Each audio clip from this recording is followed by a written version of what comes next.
جس طرح ہم نے باب العصبات میں عصبہ بنفس ہی کی 4 قسمیں پڑھی تھی، تو باب ذوی الارحام کے اندر بھی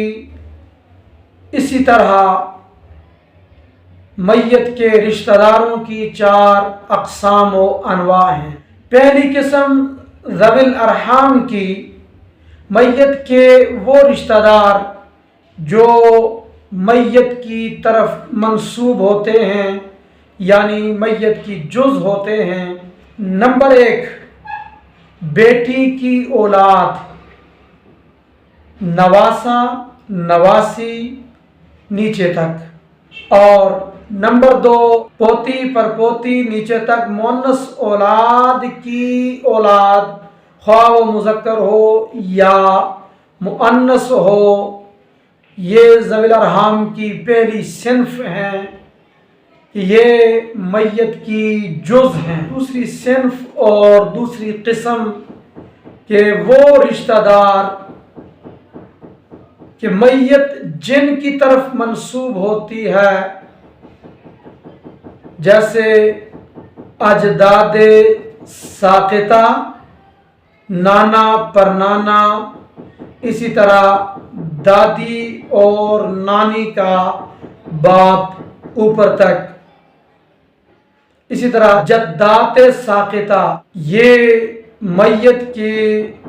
ذوی الارحام کی دوسری صنف میں شامل ہیں۔ اور ذوی الارحام کی تیسری صنف اور تیسری قسم میں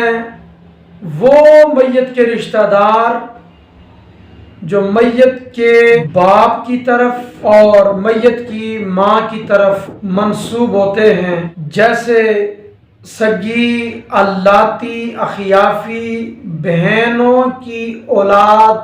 خواہ مذکر ہو یا مؤنث، بہنوں کی اولاد، خود بہنیں ذوی الفروض یا عصبات میں ہیں، اور ان کی مذکر و مؤنث اولاد ذوی الارحام کے اندر صنف ثالث میں۔ اسی طرح اخیافی بھائی کی اولاد، خواہ مذکر ہو یا مؤنث، ذوی الارحام کی صنف ثالث میں۔ اور سگا اور الاتی بھائی جو ہیں،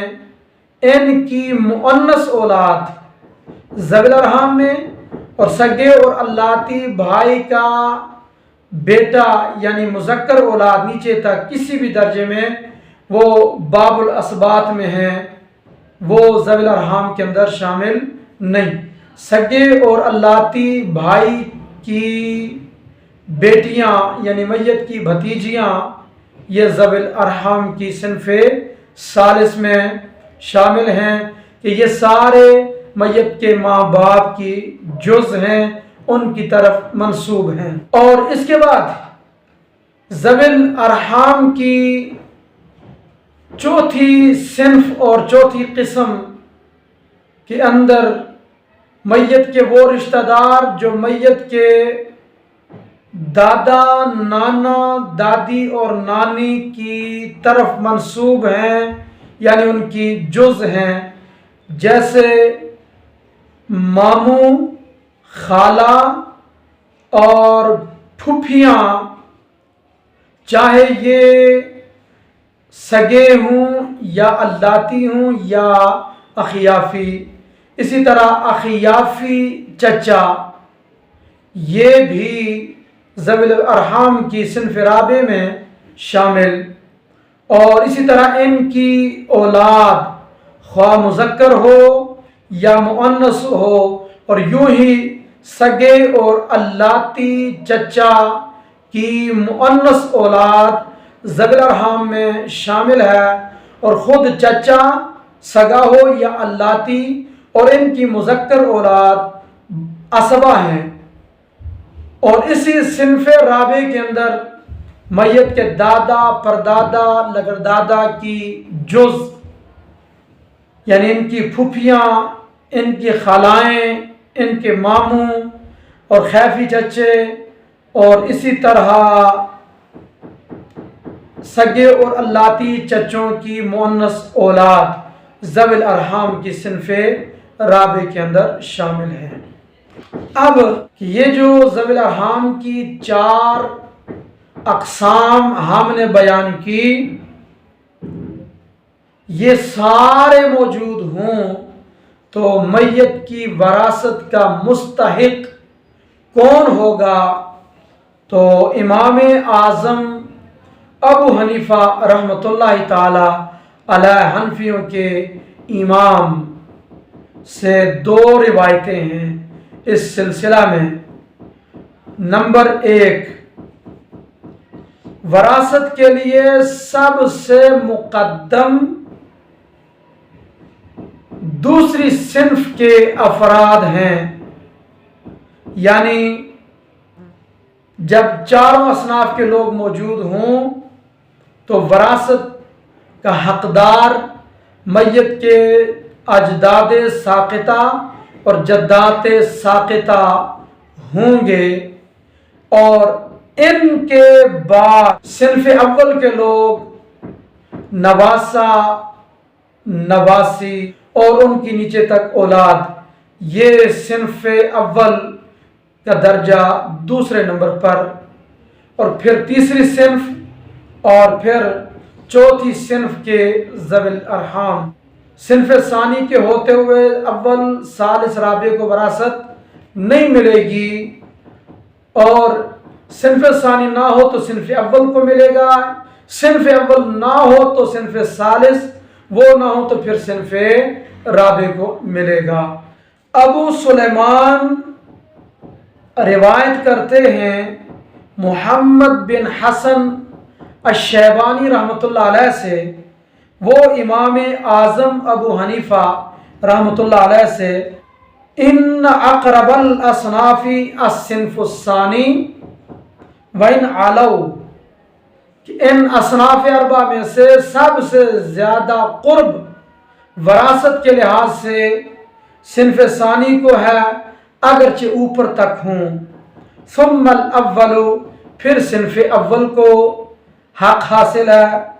وَإِن سَفَلُوا، اگرچہ یہ نیچے تک ہوں، ثم الثالث، پھر صنف ثالث کے افراد مستحق وراثت ہیں، وَإِن نَزَلُوا، اگرچہ نیچے تک ہوں، ثم الرابع وَإِن بَعُدُوا، پھر صنف رابع کے افراد مستحق وراثت ہوں گے اگرچہ یہ دور تک کے رشتہ دار ہوں۔ اور دوسری روایت امام ابو یوسف رحمۃ اللہ علیہ اور حسن بن زیاد رحمۃ اللہ علیہ نے امام اعظم رحمۃ اللہ علیہ سے نقل کی، اور یوں ہی ابن سماع نے امام محمد رحمۃ اللہ علیہ سے روایت نقل کی، انہوں نے امام اعظم رحمۃ اللہ علیہ سے نقل کی کہ ان اقرب الاصناف الصنف الاول ثم الثانی ثم الثالث ثم الرابع کا ترتیب العصبات۔ اس روایت میں